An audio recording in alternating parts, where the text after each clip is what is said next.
Atos dos Apóstolos 1:8.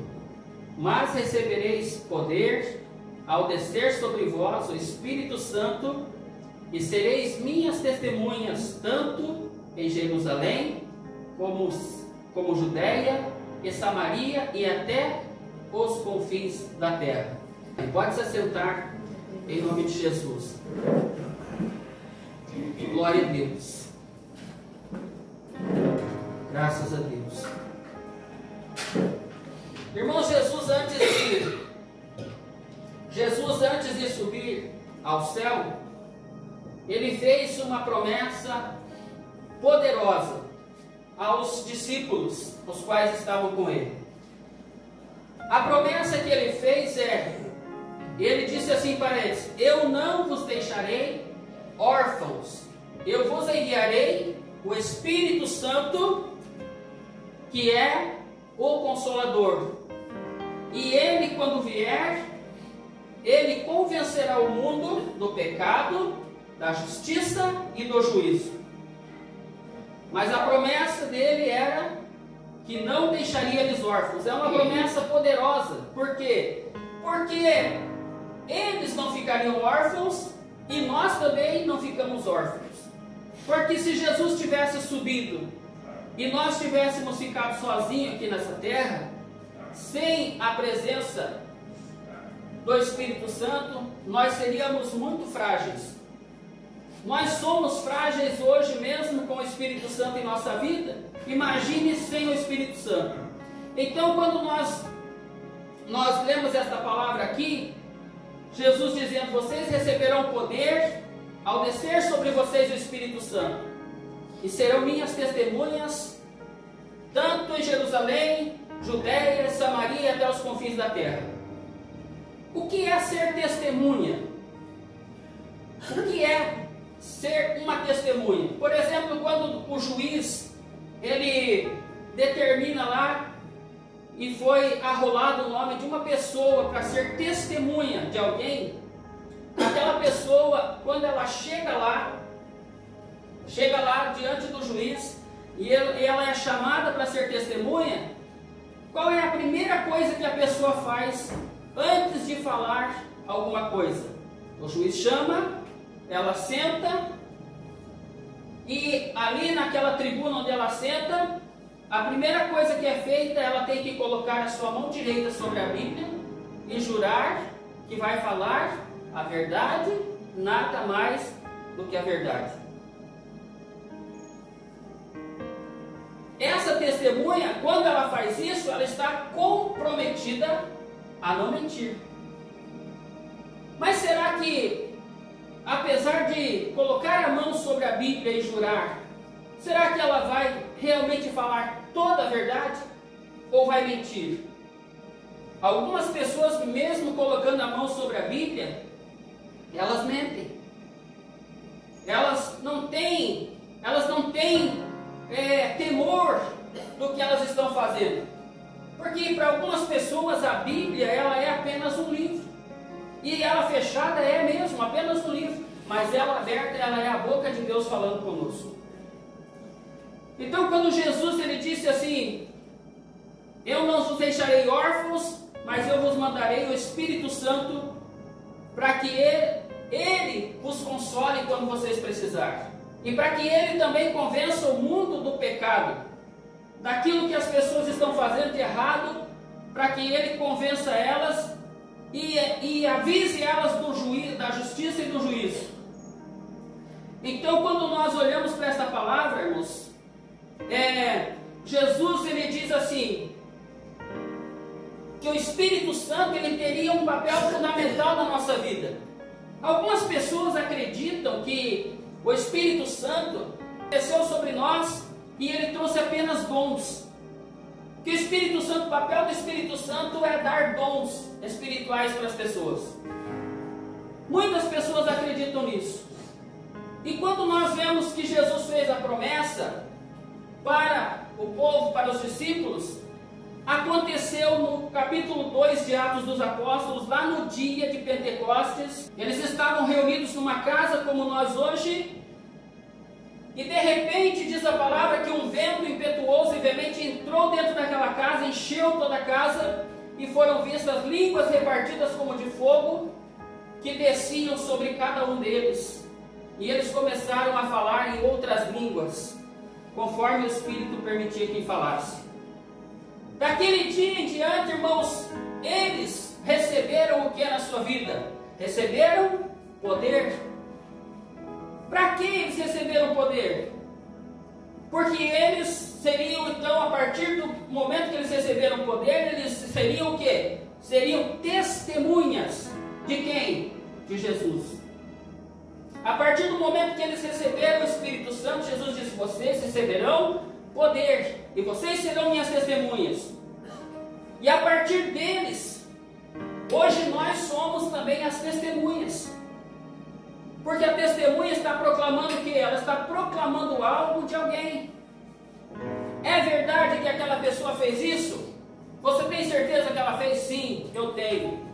Por exemplo, hoje nós falamos o quê? Falamos que Jesus, por exemplo, Ele é o mesmo ontem, hoje e será eternamente. Nós proclamamos isso, nós dizemos para as pessoas: Jesus, Ele foi, Ele é e Ele será, continuará sendo.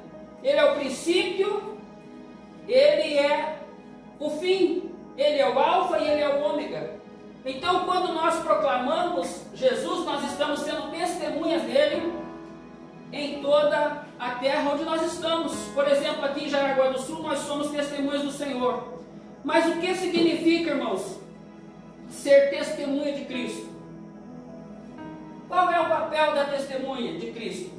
O que significa ser testemunha de Cristo? Não significa apenas falar do Evangelho. Nós estar testemunhando o Evangelho para as pessoas. Eu sou testemunha de Jesus, eu prego o Evangelho para todas as pessoas, porque eu sou testemunha. Não significa só isso. Porque eu prego o Evangelho, eu simplesmente sou testemunha. Não significa só isso. Não significa fazer sinais e prodígios. Olha, eu sou testemunha de Jesus porque eu coloco as mãos sobre os enfermos, eles são curados. Eu coloco as mãos sobre as pessoas perturbadas, elas são libertas. Eu sou testemunha de Jesus. Não significa só isso. Ser testemunha não significa falar do Evangelho somente. Não significa fazer milagres e maravilhas. Não significa isso, só isso. Em parte sim, mas isso vai mais além, isso vai muito além do que isso. Ser testemunha de Jesus vai muito além, é eu entregar por inteiro a minha vida ao Senhor, é eu testemunhar a vida de Jesus com a minha vida, eu testemunhar para as pessoas com a minha vida. As pessoas olham para mim e dizem assim: se eu arrancar as tuas unhas, você vai negar a Jesus? Não, não vou. Se eu cortar o teu dedo, você vai negar Jesus? Não. Porque eu estou testemunhando de Jesus com a minha vida. Ninguém vai fazer eu falar contra Jesus, eu falar que Jesus não é Deus, eu falar que Jesus não fez um sacrifício por mim, eu falar que Jesus não veio a essa terra por mim. Ninguém vai fazer eu falar ao contrário. Porque eu estou empenhado, eu empenhei a minha vida como testemunha de Cristo, como testemunha do Senhor. Então ninguém pode arrancar isso de mim. Quando eu falo de Jesus, alguém pode zombar, alguém pode me criticar, alguém pode até me ameaçar. Eu vou continuar fazendo isso. Isso é ser testemunha de Jesus. Isso é ser testemunha de Cristo. É isso que nós devemos fazer por toda a nossa vida. Olha o que os discípulos fizeram. Os discípulos fizeram o quê? Quando pregaram o Evangelho, eles foram testemunha de Cristo, pregando o Evangelho em todas as nações que eles puderam ir. Naquele tempo, as nações eram difíceis de ir. Paulo foi o que mais navegou e pregou por muitos lugares. Então, quando nós olhamos esta palavra aqui, o Espírito Santo veio sobre os homens. O Espírito Santo veio sobre a tua vida quando você entregou a tua vida para Jesus. O Espírito Santo desceu sobre você. E hoje o Espírito Santo está sobre você não apenas para te capacitar. Ele veio para te capacitar, mas não apenas para isso. Porque seria muito pouco isso. Ah, o Espírito Santo veio sobre mim para me capacitar com dons espirituais. Não apenas isso. O Espírito Santo veio também para isso, mas ele veio para transformar o meu caráter. Diga assim: o Espírito Santo veio para transformar o meu caráter. Ele não veio apenas para dar dons espirituais, para que nós saíssemos orando, colocando as mãos sobre as pessoas, curando, fazendo sinais e maravilhas. Não, ele veio para transformar o nosso caráter. Jesus disse em João 16:8, ele disse assim, quando ele vier, quem? O Espírito Santo.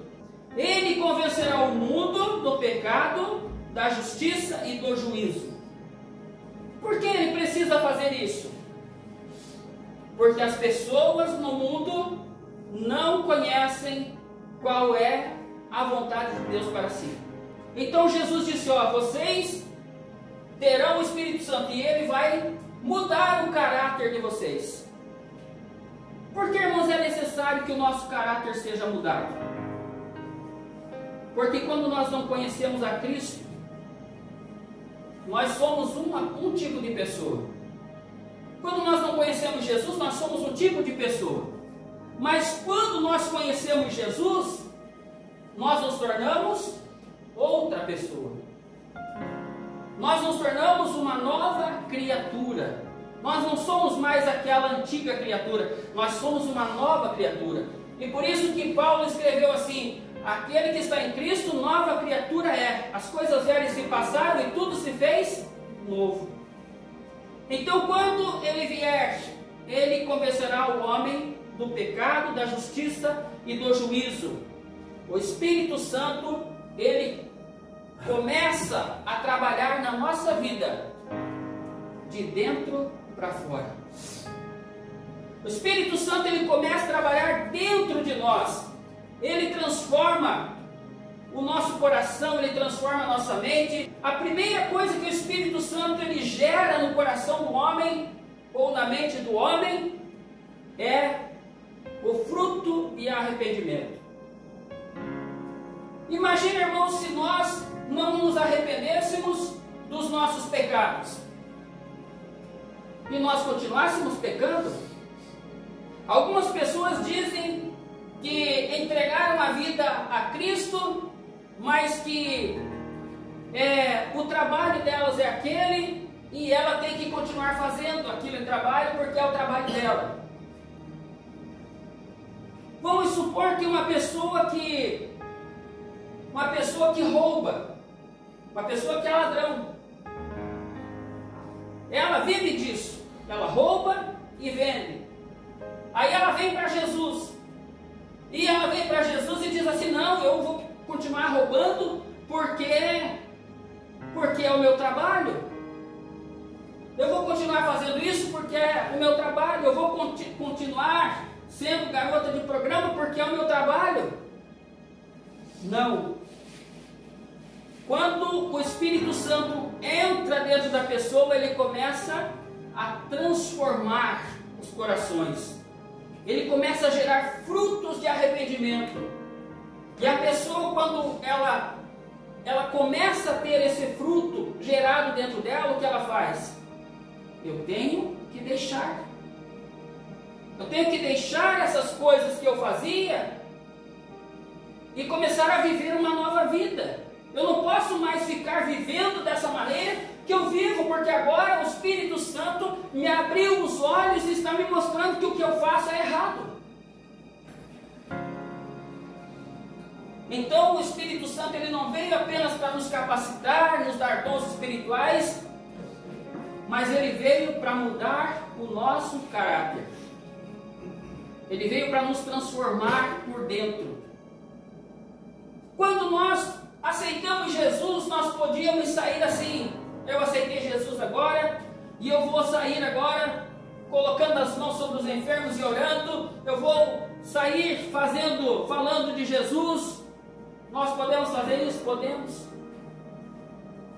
Mas primeiro é necessário que o nosso caráter seja mudado, que nós sejamos transformados. Senão, como que nós seremos testemunhas, irmãos, se nós continuamos fazendo ainda as mesmas coisas que nós fazíamos? Então é necessário que haja uma transformação por dentro de nós, que a nossa mente seja mudada, como Paulo disse, não vos conformeis com esse mundo, mas transformai-vos pela renovação da vossa mente, para que experimenteis a boa e agradável vontade de Deus na sua vida.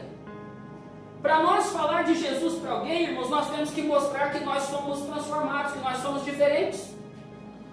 Nós não podemos falar de Jesus: olha, você tem que entregar a tua vida para Jesus, para você ser salvo. Mas aí a pessoa olha para nós e vê que nós fazemos exatamente a mesma coisa que elas fazem. É por isso que quando nós entregamos a nossa vida para Jesus, tem que haver mudança. E é por isso que o Espírito Santo, quando entra em nós, ele começa a gerar frutos de arrependimento. A pessoa tem que se arrepender. Ela não pode continuar a mesma coisa. Hoje, por exemplo, tem pessoas que dizem assim: venha, venha, venha como você está, e fique como você está. Mas a palavra diz assim, Jesus disse assim: venha como está. Mas Jesus também disse assim: vocês conhecerão a verdade, e a verdade vos libertará. Eu não posso, irmãos, continuar sendo uma pessoa que fazia um monte de coisa errada e continuar fazendo coisas erradas. Eu tenho que mudar, eu tenho que ser transformado. Então, quando nós olhamos, o Espírito Santo, ele gera frutos de arrependimento em nós. Esse é o papel dele. Ele não vem apenas nos capacitar com dons. Eu quero, Senhor, o dom da cura. Senhor, eu quero, Senhor, dom de profecia. Senhor, eu quero dom de revelação, Senhor. Vem encher, Senhor, a minha vida com esses dons, ó Pai. A nossa primeira oração deve ser: Senhor, muda o meu caráter. Senhor, transforma a minha vida, para que eu possa ser realmente uma testemunha do Senhor para as pessoas que estão aí fora. Porque senão não tem como. Irmãos, depois que o Espírito Santo gera frutos de arrependimento dentro de nós, só então o Senhor nos envia para fazer aquilo que o Senhor disse: vocês serão minhas testemunhas. Não se trata apenas de dons espirituais. Nossa, como eu queria ser cheio do poder de Deus, como eu queria ter o dom de colocar a mão sobre o paralítico e dizer: levanta e anda, e ele levantar. Não se trata só disso. Se trata de vida com Deus. Tanto que Jesus, ele foi bem claro quando ele disse: muitos naquele dia dirão: Senhor, em teu nome eu expulsei demônios, Senhor, em teu nome eu levantei paralíticos, eu curei os enfermos, em teu nome, Senhor, eu fiz isso. E Jesus vai dizer o quê? Afasta-se de mim, porque eu não vos conheço. Ser testemunha de Cristo vai muito além de dons espirituais. É eu ter vida com Deus. Diga assim: eu preciso ter. Mas com esse ânimo assim, irmãos, cara, diga assim: eu preciso ter. Vida com Deus. A palavra, irmãos, testemunha. A palavra testemunha no grego, ela é martis no grego, que também é a raiz da palavra mártir. E quando nós lemos, irmãos, esta palavra aqui, mártir, você sabe o que é mártir? Se falar martírio, eu estou passando por um martírio profundo, né? Mártir, quando se fala uma palavra mártir, nós lembramos de quem? Nós lembramos de Estevão. Estevão estava para ser apedrejado, porque ele não negava o nome de Jesus. Ele era testemunha viva do que Cristo tinha feito nessa terra. E eles pegaram Estevão e disseram: se você não negar Jesus, nós vamos te apedrejar. E Estevão disse assim: pode jogar que eu estou aqui preparado. Isso, irmãos, é ser testemunha, é se entregar por inteiro. Eu estou defendendo essa pessoa, eu estou defendendo alguém, eu estou defendendo o Evangelho de Cristo. Por quê? Porque eu sei que se eu morrer, muitas pessoas serão alcançadas, porque elas verão que eu estou verdadeiramente acreditando naquilo que eu estou falando. Eu não posso falar algo, irmãos, para as pessoas que eu não acredito. Como é que eu vou falar alguma coisa para as pessoas se eu não acredito? Então, quando nós vemos a palavra mártir, nós lembramos de Estevão. Isso nos mostra que ser testemunha vai muito além de palavras. Diga assim: ser testemunha vai muito além de palavras. Ser testemunha vai muito além de palavras. É viver uma vida comprometida de verdade com Cristo. Irmãos, eu não posso dizer: eu sou de Cristo, eu sou testemunha de Cristo, a minha vida é de Cristo, eu vivo com Cristo. E na primeira luta que vier, eu começar a murmurar e dizer: mas eu não sei, eu acho que nem vou continuar indo na igreja porque estou passando problemas, estou passando dificuldade. É muito além de palavras. É viver uma vida comprometida com a verdade de Cristo. Eu estou falando de quem? Eu estou falando de Cristo. Eu estou falando de quem? De Cristo. Você precisa conhecer a Cristo. Você precisa conhecer Jesus para você ser salvo. Sem isso, sem Ele você não será salvo. É o que nós temos que falar para as pessoas. Mas para isso nós temos que ter uma vida realmente com Ele. Como é que eu posso, irmãos, falar para as pessoas se o meu caráter não é ilibado? Se eu sou uma pessoa mau caráter? Como é que eu posso falar de Jesus para alguém se eu não sou uma pessoa confiável? Então, o Espírito Santo precisa trabalhar dentro de nós para que nós nos tornemos pessoas de bom caráter e honestas. Viver uma vida comprometida com Cristo, irmãos, é aprender que a honestidade tem que estar na nossa vida. A honestidade é uma marca indispensável da verdadeira testemunha. A honestidade. Você já pensou, irmãos? Olha, nós falamos aqui, eu falei aqui da testemunha lá diante do juiz, que ela coloca a mão sobre a Bíblia e jura que vai falar a verdade. Se ela mentir e o juiz souber que ela está mentindo, o que acontece com ela? Ela vai presa na hora. A pessoa que é testemunha, a marca indispensável dela é a honestidade. Para nós sermos testemunhas de Cristo, nós temos que ser honestos em tudo aquilo que nós fizemos. Um trágico exemplo nós vemos no livro de Atos, capítulo 5. Sabe o que está escrito lá? No capítulo 5? Havia um casal chamado Ananias e Safira. E esse casal, eles tinham um terreno. O terreno era deles. E eles venderam o terreno. Eles foram vender, o terreno era deles, eles venderam.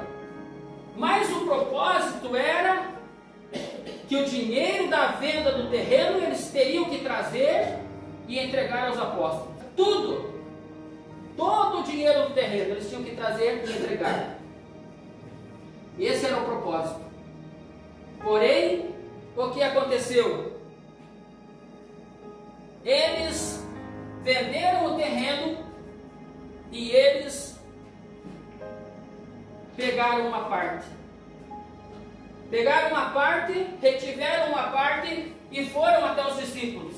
Pedro olha para Ananias e diz assim: Ananias, por que você deixou Satanás encher o teu coração? Por que você está mentindo ao Espírito Santo? Alguém tinha contado para Pedro que Ananias tinha feito isso? Ninguém. Naquele momento, irmãos, começou o dom da revelação na vida do homem, porque o Espírito Santo já estava sobre Pedro. O Espírito Santo mostrou para Pedro que Ananias tinha feito aquilo. Irmãos, isso que Ananias fez foi uma tremenda desonestidade, foi uma tremenda falta de caráter. E para as pessoas que dizem que Deus é amor, porque Deus é amor, Deus não condena ninguém, Deus não julga ninguém e Deus não pune ninguém. Aqui está um exemplo. Não é Velho Testamento, é Novo Testamento.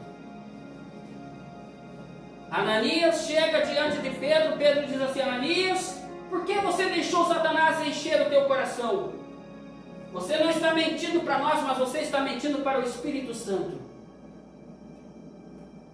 Irmãos, a mentira é algo que a pessoa que faz, ela é desonesta. A pessoa que mente é desonesta. Porque, vamos supor, a mulher, a esposa, pega o celular do esposo e ela olha no celular e ela vê lá umas mensagens apagadas. O que ela vai pensar? O que será que ele apagou essas mensagens? E ela vai perguntar para ele: olha, essa mensagem aqui que você apagou aqui, o que era? Quem é essa pessoa aqui que você apagou a mensagem? Não é ninguém. Não é ninguém. Isso aí é uma conhecida. A honestidade está onde? O que eu tenho a esconder? O que Ananias tinha a esconder? Jesus disse que nada do que está em oculto ficará em oculto. Tudo vai aparecer. Irmãos, não adianta nós tentar esconder as coisas, porque uma hora ou outra vai aparecer. Não adianta. E quando aparecer, infelizmente o preço que nós vamos pagar vai ser dolorido, vai ser muito doído, vai custar caro. Ananias chegou lá tranquilo, com a parte do dinheiro lá, chegou lá, vou entregar para Pedro, vou entregar para os discípulos ali e pronto. Mas o Espírito Santo falou para Pedro: ele está mentindo. Ele está mentindo. E o que aconteceu com Ananias? Quando Pedro diz assim: por que você mentiu? Você está mentindo ao Espírito Santo. Não mentes a nós, mas está mentindo ao Espírito Santo. Ananias caiu duro, morreu. Ele foi desonesto. Ele foi desonesto com Pedro?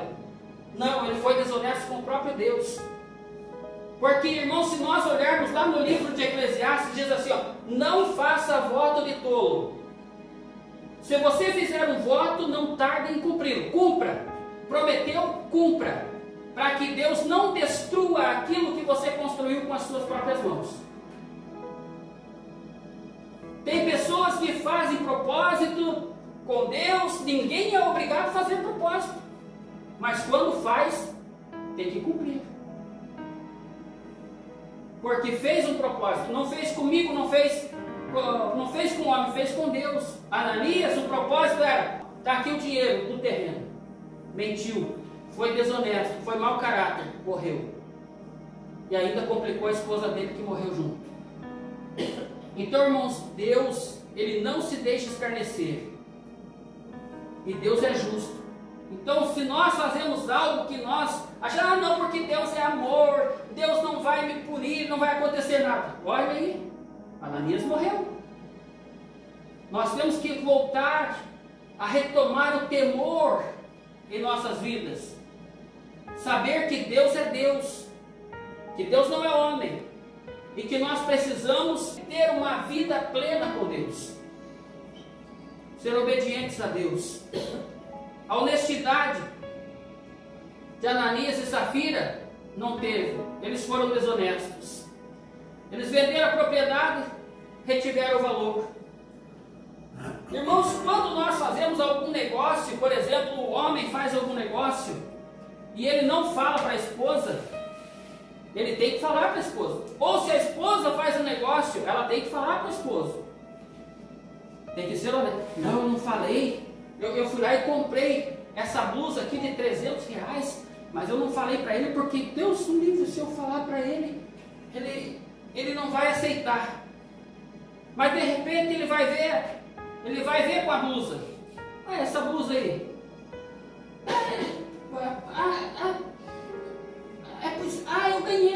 Eu ganhei. Já a mentira entra. Como Ananias. A mentira entra. Alguma desculpa vai entrar. A honestidade, irmãos, ela é indispensável na vida de uma testemunha. Não foi uma simples mentirinha. Não, só uma mentirinha. Tem gente que gosta de mentir, né? Porque a mentirinha não dá nada, pastor. Olha o que uma mentira fez. Matou Ananias. Foi uma mentira ao Espírito Santo. E o julgamento foi imediato. Foi na hora. Caiu. Para quem diz que Deus é amor, só é amor. Não, Deus é justo, Ele é juiz. Nós temos que respeitar Ele. Nós temos que ter temor a Ele. Porque Ele pode, tanto da palavra diz, nós temos que temer a Deus, porque Ele pode matar o corpo e lançar no inferno. Tem muitas pessoas que temem o homem e não temem a Deus. Nós precisamos temer a Deus. Irmãos, Deus nos mostra nessa palavra que a honestidade tem que ser levada a sério. Pastor, eu vou na igreja, estudo, mas eu continuo, pastor, fazendo algumas coisinhas que aí eu acho que não tem nada a ver.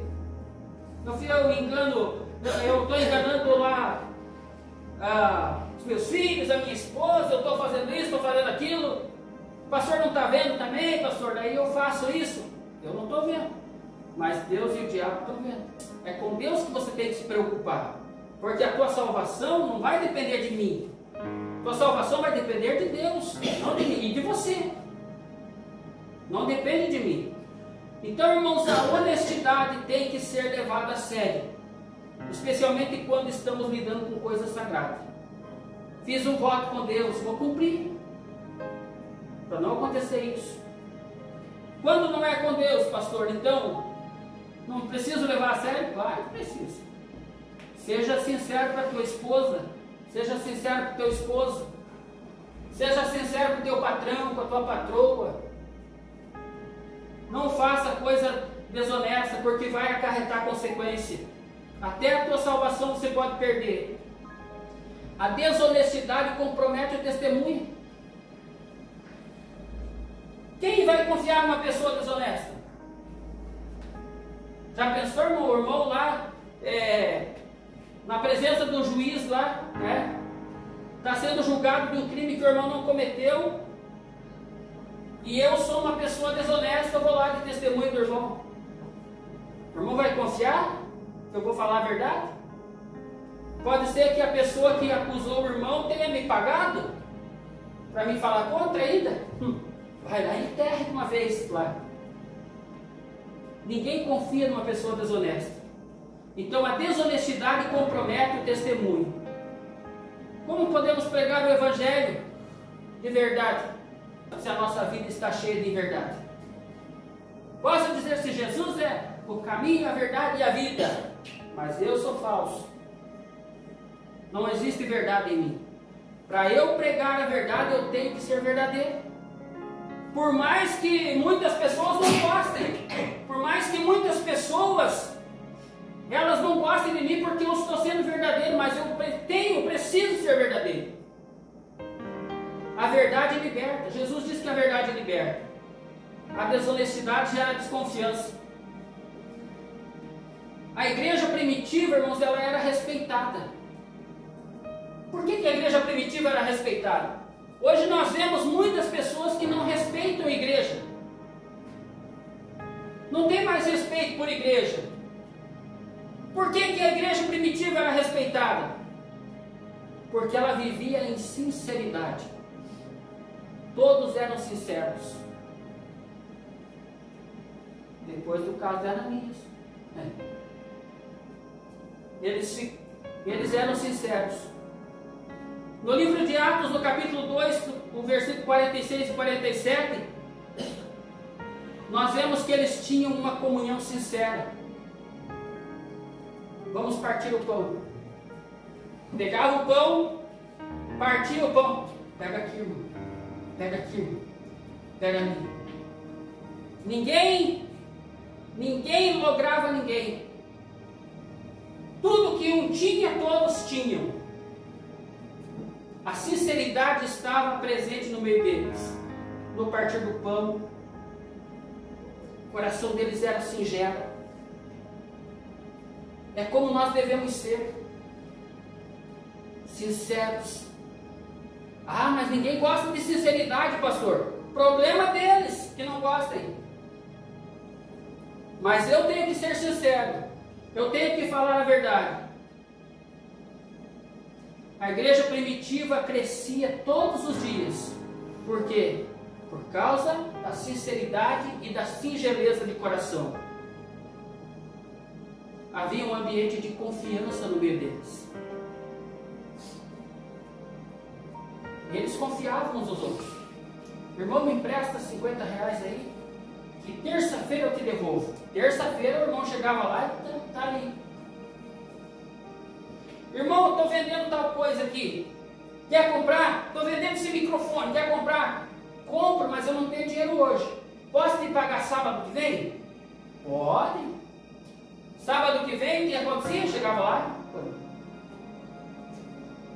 Porque eles eram honestos, havia confiança, havia verdade neles. Coisa que não acontece hoje na vida de muitos cristãos. Não acontece. Irmão Jairo, que bênção, irmãos, maravilha, irmão. Irmão, eu estava passando por aqui e senti uma vontade de chegar aqui no seu salão, conversar um pouco com o irmão. Aí pensei, vou ali abençoar o irmão Jairo, né? Vou cortar meu cabelo ali no salão do irmão Jairo para abençoar ele. Mas viu, irmão? Só que eu estou sem dinheiro agora, irmão. Eu posso te pagar, irmão, no pagamento. Aí o irmão Jairo, como é uma pessoa muito boa, de coração, sincero, ele acha que a pessoa também é sincera. Vem com aquelas palavras melosas. E aí o irmão disse, não tem problema, irmão, não tem problema. Vamos ali, vamos cortar o seu cabelo, vamos te deixar bonito. No pagamento você me paga. Passou o pagamento, veio outro pagamento, veio o terceiro pagamento e a pessoa nunca mais apareceu. Será que morreu? Mas é irmão da igreja. Irmãos, isso é desonestidade. É uma pessoa falsa. Não existe verdade nela. Como é que ela vai falar para alguém de Jesus se ela é uma pessoa falsa? Se ela faz isso com os irmãos, imagine com as pessoas lá fora. Você já imaginou, irmãos? Estou sem dinheiro. Eu vou no mercadinho do bairro ali, porque lá no mercado grande eles não vendem fiado. Eu vou ali no mercadinho e falo com o dono do mercado. Ô, seu fulano, viu, seu Belarmino? O senhor pode me vender umas coisinhas aí para me pagar no pagamento? Porque eu estou meio sem dinheiro. Mas o senhor pode confiar. O senhor pode confiar que no pagamento eu estou aqui pagando. Aí o dono do mercado, Belarmino, ele vem, ele diz assim, não tem problema, pode. O que você precisa? Ah, eu preciso de um arroz, uma carne, um feijão, pode pegar lá, marca ali. Chega o pagamento e o irmão não apareceu lá para pagar o Belarmino. O irmão foi lá no mercado grande, fez uma compra grande, acabou o dinheiro, né? Pagou luz, pagou água, pagou aluguel e não pagou o Belarmino. E como não pagou o Belarmino, o que acontece? Ele não aparece mais lá no mercado do Belarmino. Mas o Belarmino sabe que ele é cristão. O Belarmino sabe que ele vai na igreja tal. Irmão, sabe quando que o Belarmino vai se converter? Nunca! Quando alguém falar de Jesus para o Belarmino, ele vai dizer assim: eu não quero saber. Tem um monte de crente aqui que comprou fiado aqui e não me pagou até hoje.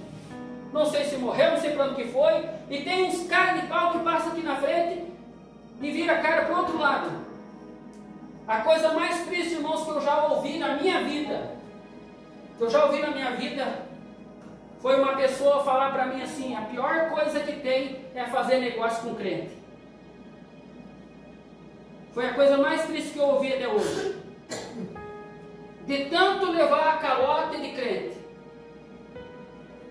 Tem gente que não gosta que fale de crente, mas nós somos crentes mesmo. De tanto levar calote de crente. Irmãos, se os crentes soubessem que vão perder a salvação por causa de calote, porque a palavra é bem clara, ela está falando aqui: Deus leva a honestidade a sério. E quando eu dou calote em alguém, eu estou sendo honesto? Não, não estou sendo honesto. Eu tenho que ser honesto em tudo. Mas o Belarmino, ele achava que eu era honesto. E simplesmente eu não fui. Esse Belarmino nunca vai aceitar Jesus na sua vida. Ele nunca vai se converter. Por culpa de quem? Por culpa do crente lá que foi lá, comprou fiado e não pagou. A honestidade, Deus leva a honestidade a sério. Então, irmãos, nós precisamos ser honestos em tudo que nós fizermos. A desonestidade compromete o nosso testemunho. Porque eles lá são crentes, mas são os picareta. Coitado da picareta, né? Picareta não tem nada a ver com o negócio, mas a picareta entra no negócio. São os picareta que, meu Deus, velhaco. Então, irmãos, como nós podemos pregar o Evangelho se não existe verdade em nós? A igreja primitiva tinha isso. Ela tinha um ambiente de confiança e de verdade. Podia ir lá, irmão, estou precisando de algo, irmão, pode? Estou precisando, irmão, de como a gente fazia antes, né? Irmão, estou precisando de uma canequinha de café, irmão. Pode? 2 colheres de café, irmão, estou sem café. Daqui a pouco eu vou comprar, aí eu já lhe devolvo. Mas nunca mais vem o café. Eu acho que comprou chá, né? Porque o café não voltou. Outra coisa, irmãos, que a gente, que tem alguns crentes que fazem também, é emprestar livro. A gente empresta livro, nunca mais volta. Eu já perdi vários livros. E a pessoa nem leu, levou o livro, nem leu, provavelmente. Olha o que diz aqui, que Paulo fala no livro de 2 Coríntios 8, 21. Olha o que Paulo diz aqui, ó. Pois estamos tendo cuidado de fazer o que é correto, não apenas aos olhos do Senhor, mas também aos olhos dos homens. É sério, é muito sério isso. Em outras palavras, irmãos, o que Paulo está dizendo, o testemunho não é só espiritual, o testemunho é ético. Eu tenho que ter ética, eu tenho que ser uma pessoa ética, não é só espiritual. Nossa, a pessoa está na igreja,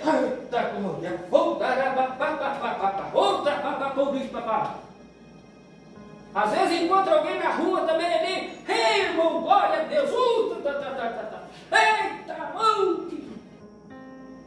mas ética nenhuma.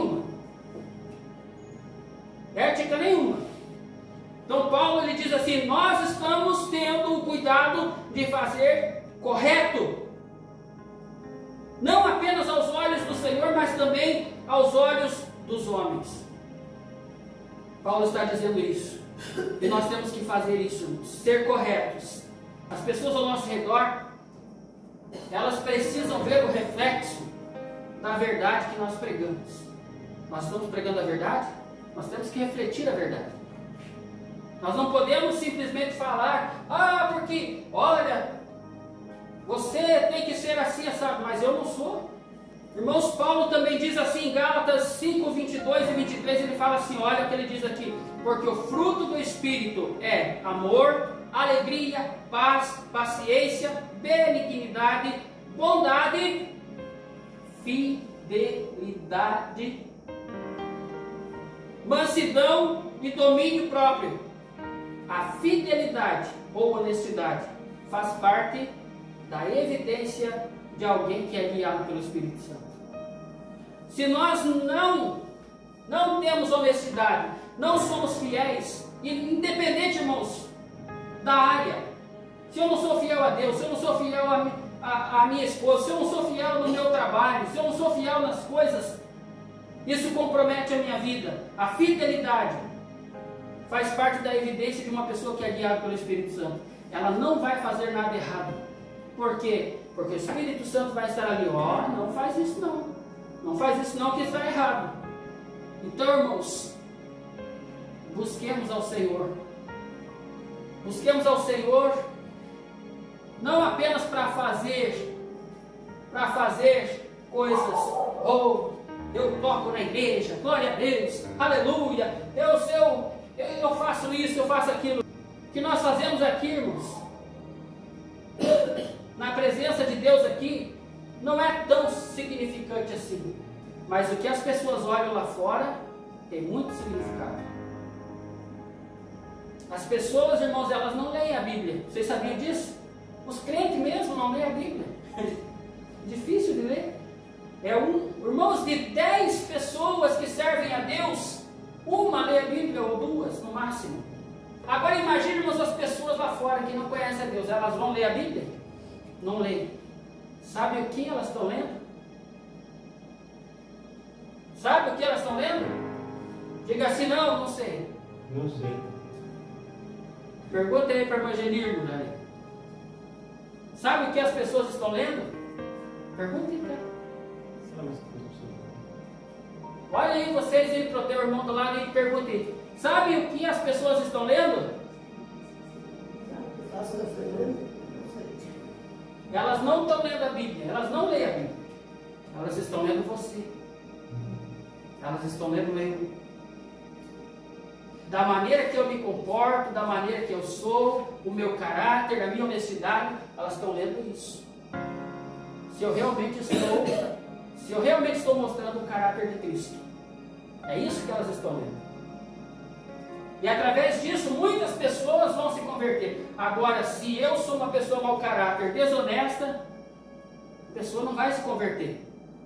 Mas, para nós encerrarmos aqui, eu vou trazer para vocês já sabem, já conhecem, mas quando Zaqueu estava lá, na figueira, trepado na figueira, esperando Jesus, porque ele queria conhecer Jesus, Jesus chega e diz assim, Zaqueu, desça daí porque hoje me convém pousar na sua casa. E Jesus vai para a casa de Zaqueu. Quando ele chega na casa de Zaqueu, as pessoas olham e dizem assim, Jesus está na casa de um pecador, Jesus está na casa de um ladrão, porque Zaqueu era o quê? Ele cobrava imposto, só que o imposto ele cobrava acima do que era. Então Zaqueu era um ladrão. Só que quando Jesus entrou na casa de Zaqueu,